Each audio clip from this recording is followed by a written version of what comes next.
Every other proposal, and their number is legion, to displace us from cosmic center stage has also been resisted, in part for similar reasons. We seem to crave privilege, merited not by our works, but by our birth, by the mere fact that, say, we're humans and born on Earth. We might call it the anthropocentric, the human-centered conceit. This conceit is brought close to culmination in the notion that we are created in God's image. The creator and ruler of the entire universe looks just like me. My, what a coincidence! How convenient and satisfying. The 6th century BC Greek philosopher Xenophanes understood the arrogance of this perspective. Here's what he said. The Ethiopians make their gods black and snub-nosed. The Thracians say theirs have blue eyes and red hair. Yes, and if oxen and horses or lions had hands, and could paint with their hands, and produce works of art as men do, horses would paint the forms of the gods like horses, and oxen like oxen. One philosopher asserted that he knew the whole secret. He surveyed the two celestial strangers from top to toe, and maintained to their faces that their persons, their worlds, their suns and their stars were created solely for the use of man. At this assertion, our two travelers let themselves fall against each other, seized with a fit of inextinguishable laughter. That's from Voltaire's Micromegas in 1752.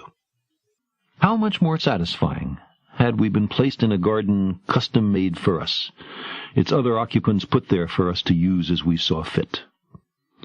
There is a celebrated story in the Western tradition like this, except that not quite everything was there for us. There was one particular tree of which we were not to partake, a tree of knowledge.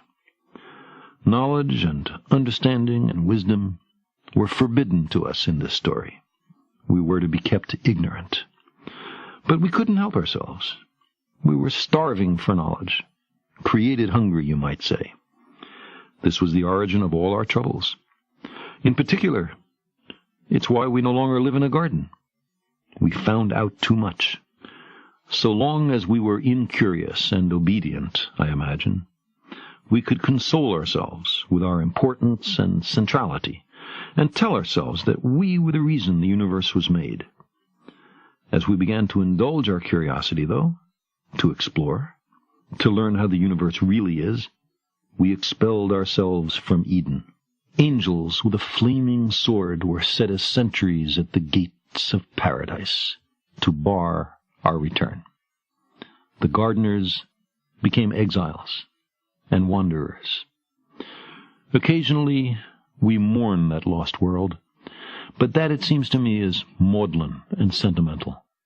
We could not happily have remained ignorant forever. There is in this universe much of what seems to be design. Every time we come upon it, we breathe a sigh of relief. We're forever hoping to find, or at least to safely deduce, a designer.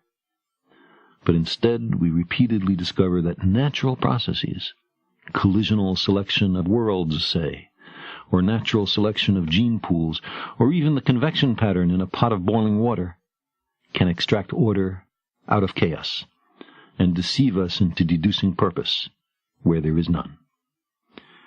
In everyday life, we often sense, in the bedrooms of teenagers or in national politics, that chaos is natural and order imposed from above.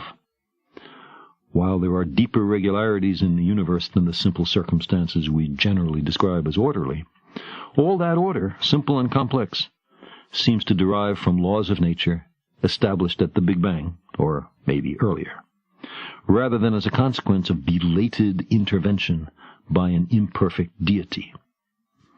God is to be found in the details, is the famous dictum of the German scholar Aby Warburg.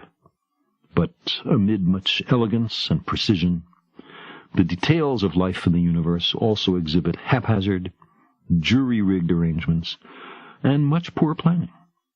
What shall we make of this? An edifice abandoned early in construction by the architect? The evidence so far at least, and laws of nature aside, does not require a designer. Maybe there's one hiding, maddeningly unwilling to be revealed. Sometimes it seems a very slender hope. The significance of our lives and our fragile planet is then determined only by our own wisdom and courage. We are the custodians of life's meaning.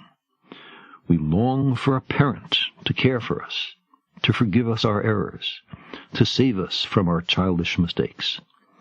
But knowledge is preferable to ignorance.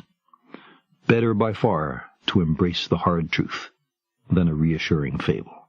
If we crave some cosmic purpose, then let us find ourselves a worthy goal.